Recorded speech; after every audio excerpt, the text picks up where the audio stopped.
Claude Belim, bonjour. Claude Belim, photographe, qui a fait des expos photos un peu partout, qui aide aussi les vaches à véler, mais ça n'a rien à voir.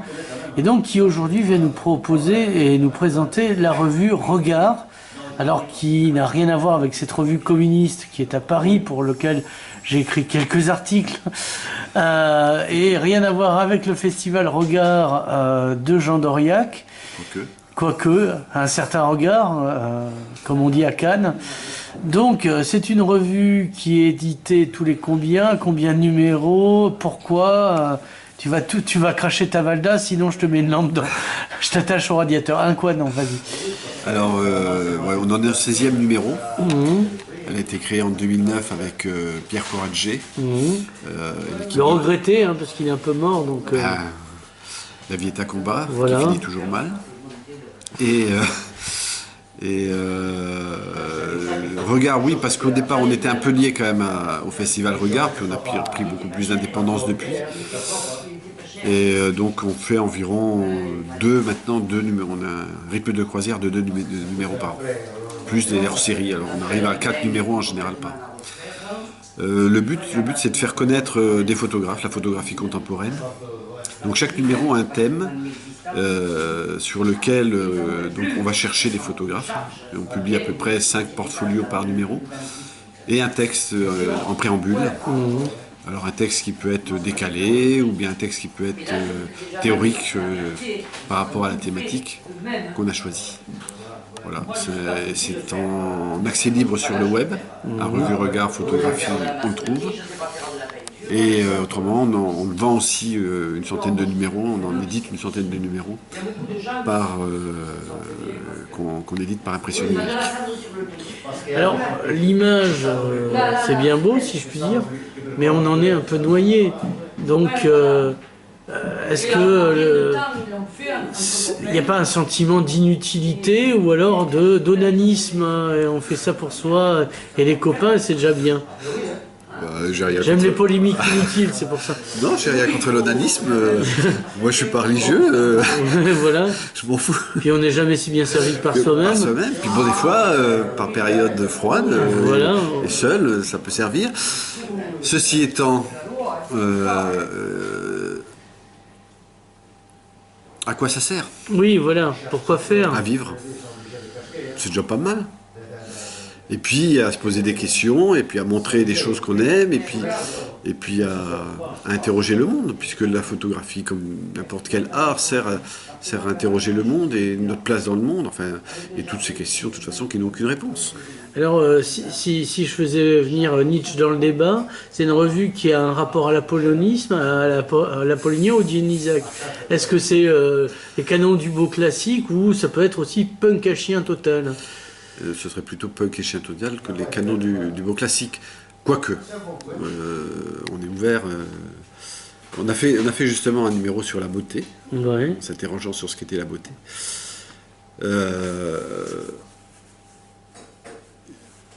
Le comité de rédaction est varié, c'est-à-dire qu'on a des idées différentes et donc on a des numéros qui sont différents puisque chaque numéro est fait par est coordonné par un des membres du comité de rédaction. Donc les numéros diffèrent. On peut avoir des choses différentes, quoi. Il n'y a pas d'ostracisme. Bon, l'intérêt, nous on milite quand même pour une photographie qui a quelque chose à dire. C'est pas. Qu'est-ce que c'est justement une photographie qui a quelque chose à dire? À part merde à celui qui la regardera. C'est une photographie qui interroge le monde et qui n'est pas seulement une représentation d'une beauté canonique, quoi. C'est aussi simple que ça. Le but, c'est d'exposer après. Est-ce que ça sort du département ou elle est sur le web, donc elle est relativement bien consultée, quoi. Ouais.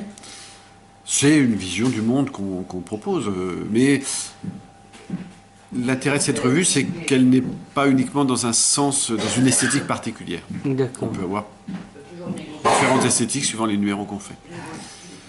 Et au sein d'un même numéro, on aime mélanger les esthétiques.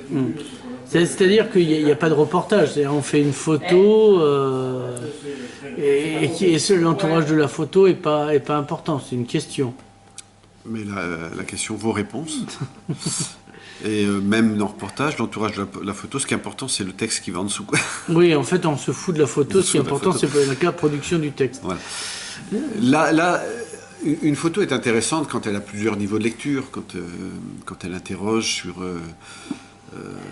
sur ce qu'elle veut dire. Et, de toute façon, toute œuvre, quelle qu'elle soit, est importante quand elle n'est pas simplement lisible comme un livre. Autrement, il faut faire un livre, quoi. Oui, voilà. Si c'est juste la concrétisation d'un concept, l'intérêt est secondaire. Voilà, non parce que... Pour les photos comme pour le reste. Fut un temps, l'ami Pierre Pérouse, grand photographe devant l'éternel et qui avait 3D Magazine, qui a maintenant 1, 2, 3, il n'y a pas que ça, qui a été le président du groupe de la Pyramide, était convoqué à Arles pour les jurys de photos, donc le festival d'Arles, donc pas rien. Et il revenait souvent peiné en me disant ce qui a gagné, c'était des photographies de cintres dans une armoire et de couples dans un lit, mais bon, qui n'avaient autant d'intérêt que ce qu'ils ont pu faire en espérant que ce soit intéressant plus que la photo. Donc est-ce qu'il n'y a pas un grand danger de la photo posture et donc la photo imposture?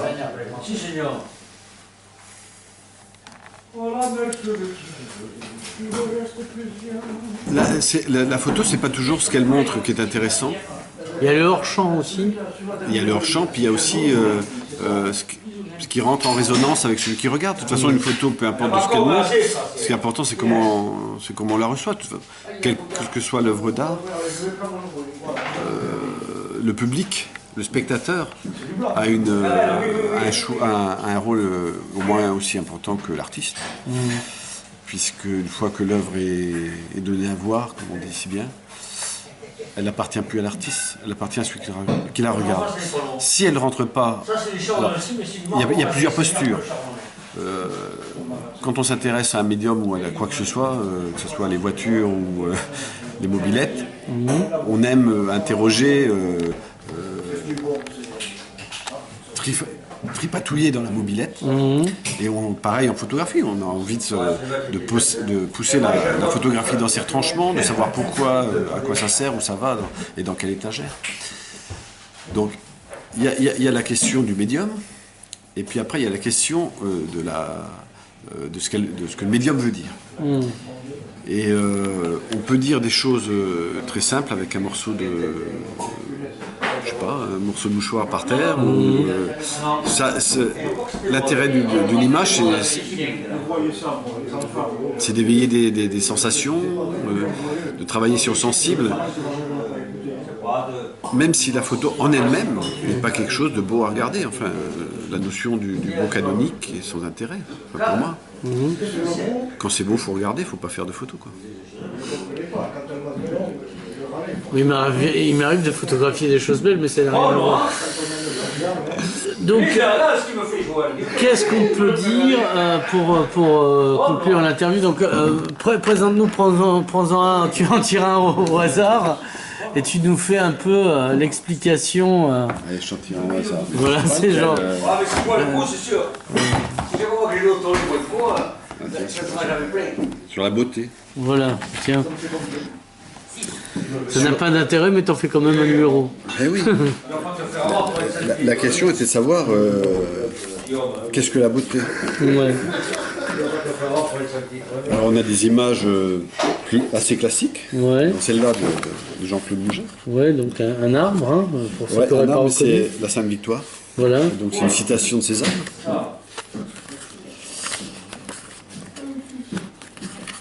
Des choses... Il y a le concept de beauté floue, là. Ouais. L'hamiltonisme dans la beauté qu'on... Le concept du flou en photographie, c'est rigolo parce que le problème de la photographie, c'est son indexation réelle. C'est-à-dire que, à la différence des autres arts, on est extrêmement coincé par ce qui existe. Ouais. puisqu'on est quand même dans la représentation assez directe, mécanique du réel. Et donc, comment donner du sens à quelque chose qui est simplement là. Alors, il y a plein de façons de biaiser la question. Le flou peut en être une. Et si c'est systématisme, ben on retombe dans le... Comment ça s'appelle, merde. Je cherche le... C'est un mouvement du début du siècle en photographie. Voilà, pour un voyage à Acapulco. Quel est le mouvement photographique qui... Bon, le nom m'échappe. Mais, Oui. c'est comme tous les médiums, il y a une palette d'outils. Si on l'utilise trop, ça devient du systématisme. Alors le flou peut en être une. Si on fait des choses floues, pour moi ça n'a plus aucun intérêt. Quand même, ce qui est fondamental, c'est la lumière et le cadrage, ce qui est quand même les deux mamelles de la photographie. Mais après, tout est possible. Alors, on va revenir donc sur... Je t'ai perdu là. Il y a un site... Non, mais je recadre, si je puis dire. Est-ce qu'il y a donc le site, tu veux nous dire le site, et est-ce qu'on peut le trouver, par exemple, chez la librairie Torquatis Alors non, il est distribué... Physiquement. Ouais, physiquement, il est distribué au Filaf. Ouais. Donc c'est en rue de la Révolution française en haut. Et autrement, on le trouve sur Internet en tapant Revue Regard et Revue Regard plus photographie, on tombe dessus, quoi. Et donc si je suis un jeune photographe, que c'est pas le cas, je te rassure de suite, je suis ni jeune ni photographe, les gens qui ont vu mes photos le savent, et que je souhaite participer à une revue. Alors on fait des appels à projets à chaque fois qu'on lance un numéro, qu'on choisit une thématique. Mais après, il y a un choix qui ne correspond pas forcément à un choix de qualité, mais qui correspond à un choix de cohérence du numéro. Par exemple, le dernier numéro, j'avais fait un appel à projet sur le récit. J'avais une vision particulière du récit. J'ai reçu pas mal de dossiers qui avaient pris la chose en associant photographie et écriture. Alors que moi je voulais traiter ça sous une forme de qu'est-ce que le récit photographique, Oui, voilà. Distancié de l'écriture. Oui, parce que sinon ça sert à rien. Si, la photographie a beaucoup à voir avec l'édition de toute façon. Oui. Et associer écriture et photographie peut être intéressant s'il n'y a pas redondance. Oui, voilà. Si c'est pour faire le C'est journal, pas de l'illustration. voilà, si c'est pour faire le journal télévisé, ça n'a pas d'intérêt, quoi. Voilà. Donc Claude Belim, merci. On se dit à bientôt pour une conférence de présentation, j'imagine, dans un endroit à Perpignan. Avec plaisir.